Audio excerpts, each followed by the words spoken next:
What's up, everybody, and welcome back to the channel. And you know, building a barndominium, a lot of people don't realize it, but there's months of preparation, sometimes years of preparation to get to this point. But today, for this family that we're building for, this two-story barndominium, it means everything.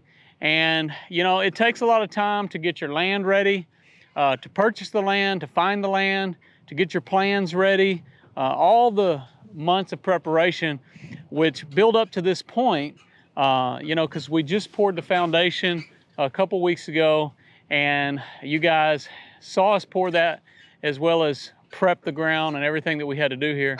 But you know, there's a lot that goes into these builds. It's not as easy as sometimes it looks, but you know, today we're gonna be standing up steel.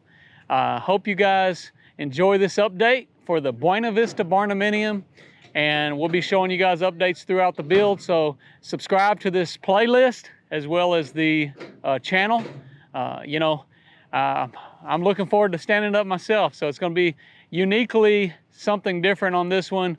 The eave height is 19'4" that we'll be working to, at least on the living side, and then we'll be working a 12-foot eave height on the garage shop side.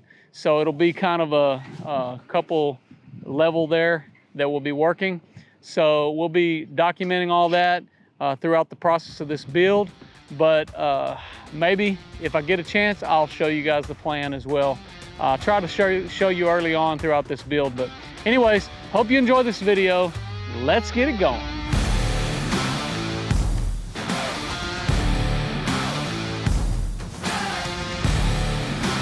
All right, guys, so a couple things I want to get into you talking about here that's a little bit different on this build. Like I said, there's multiple level here. So we got a two-story on the living side, and then on the shop side, it's actually going to drop down to a 12-foot, I believe, eave height, and we got a 19'4" eave height on this side. So let's kind of walk through this real quick. I'll kind of show you the way that we have these in order. You'll see I have some 12-inch I-beam here. These are, what are the weight on these? The I-beam is a 19 pound per foot. 19. So we got a 19 here. And the 4x4 is a 3/8. These are 3/8. And then we got over. Those are 16 pound per foot. 16s. So let me get into you the reason why, what we got. Basically, this is the very end wall here is going to be the last one we stand up, is the very end. Because we have some elevation changes on the pad site, we're going to stand our first steel up on the far end so that we can brace everything off that way, and then we'll be working our way this way so everything will tie together from that side. Of course, we'll be running straps and stuff as we go. But so one of the first ones you'll see that we stand up here is this. Now this is an 8 inch, and it's 16 pound, 4x8. So this is going to go over the garage area. We'll be standing this steel up on the far end. This is our end wall, and we'll be using full 8 inch all the way. As you come over here, you can kind of see where these come together, and you can see the change in how our steel changes for our 12 inch. And I'm going to explain to you in a second why we have all of this extra steel here, primarily because we're not going to have any vaulted ceiling in this space. It's all going to be a two-story, so it's going to have a closed interstitial space between floors. So this will be actually in the what we call a attic space. But we're doing that because we have longer legs. As we're standing this up, there's more weight on the legs, so we make sure that all this is sufficient to carry the weight as we stand it up. So there's a couple things that we needed to take in consideration. We had an opportunity where normally we would run our steel continuously all the way across, but since we have an elevation change, that means I have to have an I-beam that's lower for the shop area to where those purlins can land into, which I'll explain as we get into this. So we're actually going to be running some vertical posts side by side. Now, the end of this bigger area would have supported the garage area, but in this case, we decided to do that so we could have a continuous wood frame stud go all the way to the top of the peak. So we'll get into more of that as we get going, but we got quite a bit of different sizes of steel that we're using here. So we've prefabbed all of this stuff out here on site. So this is complete custom build barndominium, but we're using all engineered strength steel and structural steel that we're using out here as well. So, you know, today it's all about putting the shell up, and then we'll be coming back and doing all of the wood frame framing.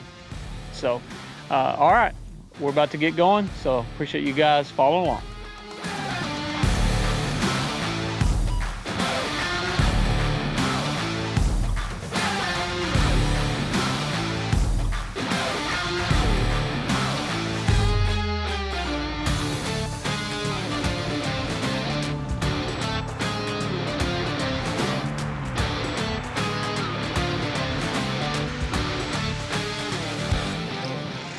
All right, guys, so that's the first frame we got standing. It's really windy out today, so that's something we're got to keep an eye on. But we got the big machine, so it should be good. We're tacking down this first leg, and then we'll be doing the next one, then we'll be bracing all this off. Usually takes us a good hour or so with the first one because of everything that's involved. But we'll be kind of adding to it as we go. So we'll keep it moving along.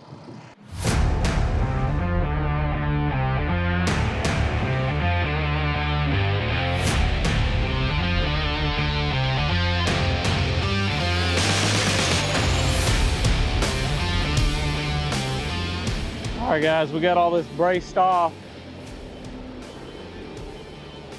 leveled out, first one. But right now, we're fixing to take the teleboom.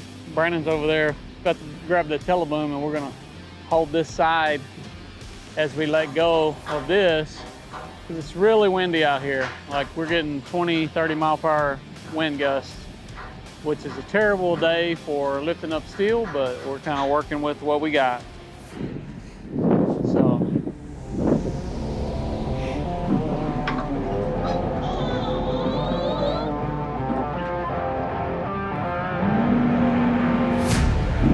All right, guys, here we go. Got another round. It's extremely windy this time as compared to the first time we lifted up, so. I mean, windy.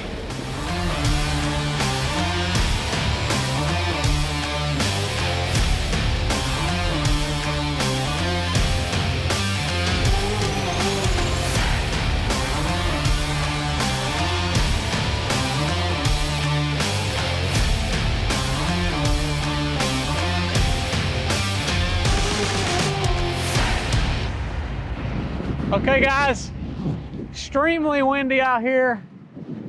If you can't tell, we're fighting 20, 30 mile per hour winds. So, but our machinery and all that's handling all this pretty good. Sorry about all the wind noise, but kind of working with what we got. So anyways, the building's got to go up, so we're going to stay after it. This is the second frame. We got 3 more to go.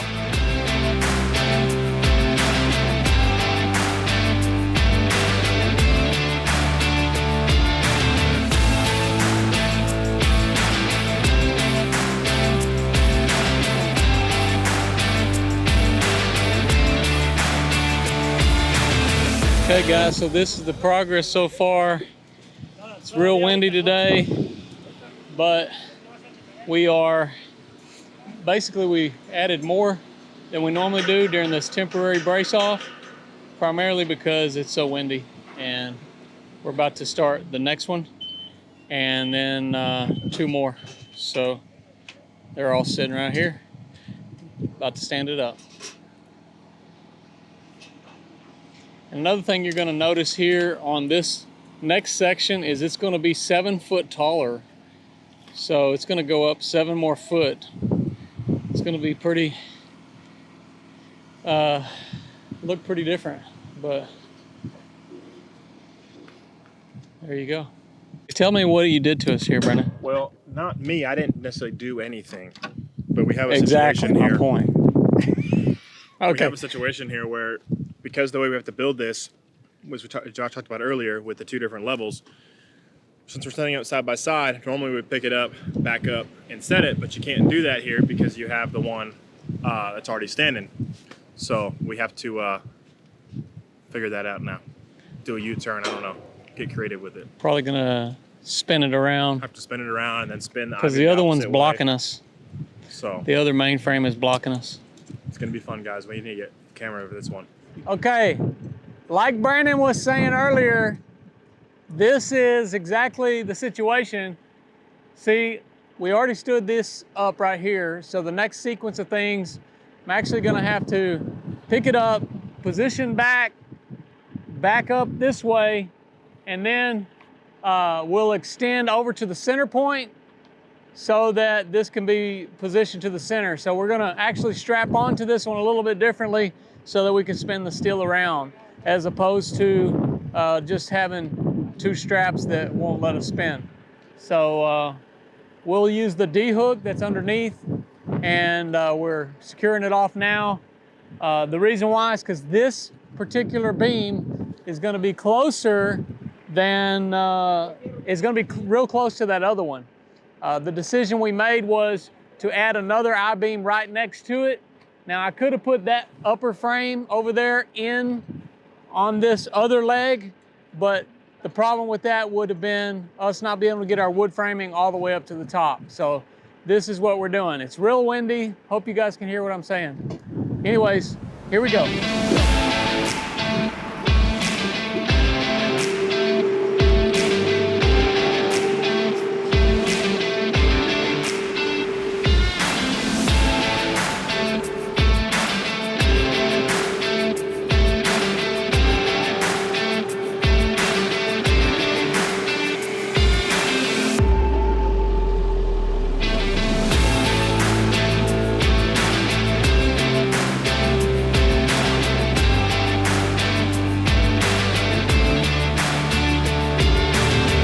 We gotta go slow.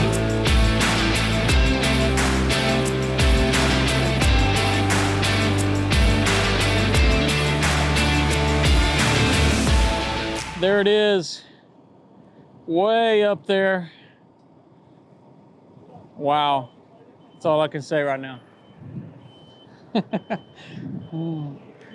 This one's a big one. It's not a huge square foot wise, but it's just tall. The eave heights are tall. You can see the garage level is going to be a lower level right here. So yeah, but it's working good. One of the advantages to having this big telehandler is I was able to toggle the hydraulics to keep it level, as you know, to keep my main teleboom there level the whole time I was coming up that hill. So definitely challenging, but it took a little bit of time. That's the first one. We got two more to go like that, and we'll tie all this stuff together, keep it moving.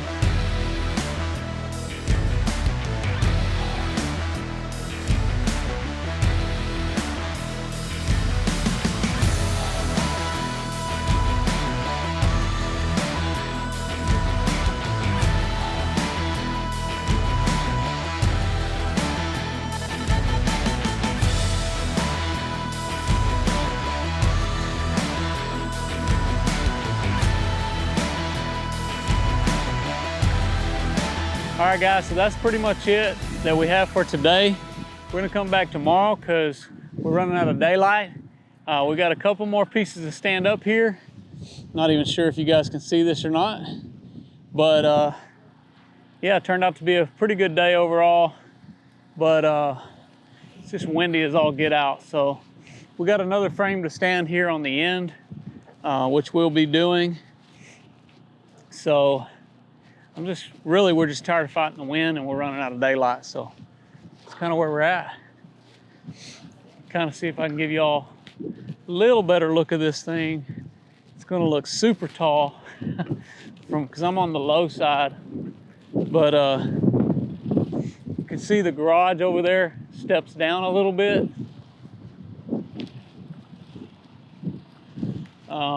But yeah, been a pretty successful day. We got, like I said, we got one more leg that's going to go over here. So you got a great big 2-story. It's going to look out that way. The views are all day long out here. So that's another thing, because it's in a wide open kind of plain area. So you got to combat the wind all day. Okay guys, we'll be back tomorrow.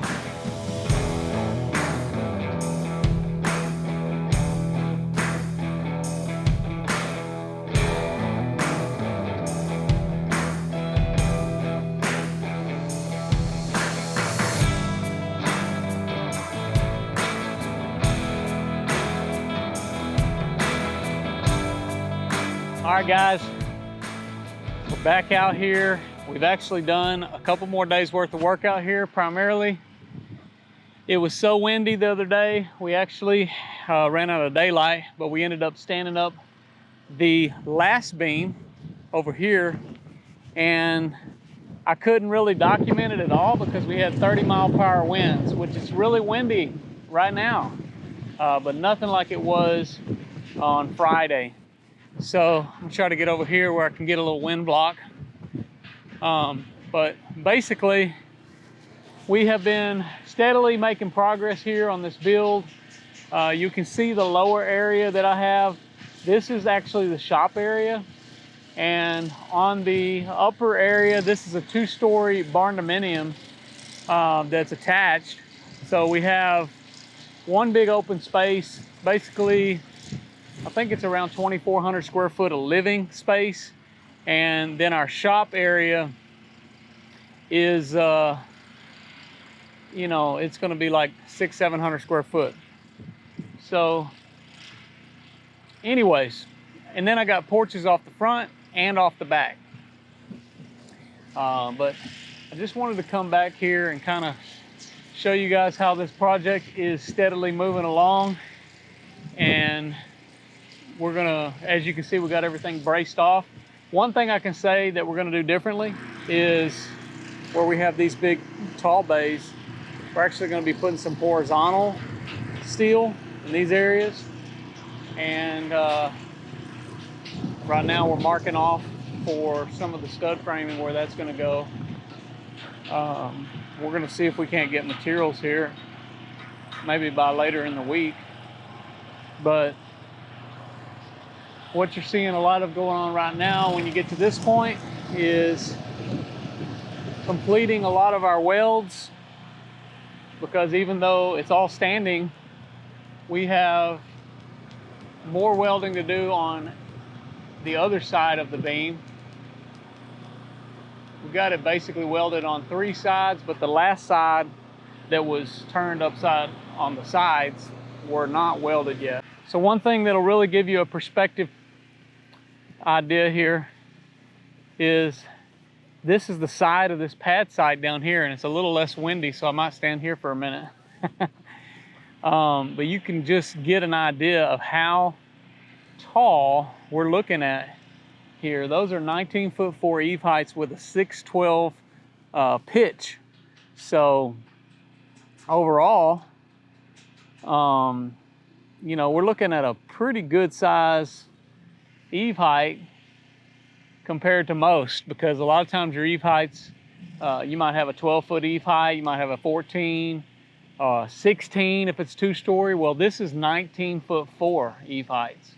So a much larger eave height than normal. Some of that's going to give a lot more usable space quicker as you come in, because you only have, I think it's about 30 foot this way, so, or 35 foot. I'll get you guys some dimensions here in just a minute.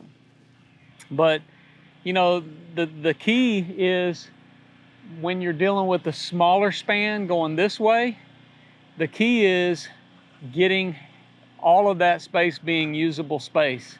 Because when you use like a 16-foot eave height, it doesn't always give you usable floor space right at the edge. You end up, you know, killing 4 foot or more, losing some usable space as far as head height goes.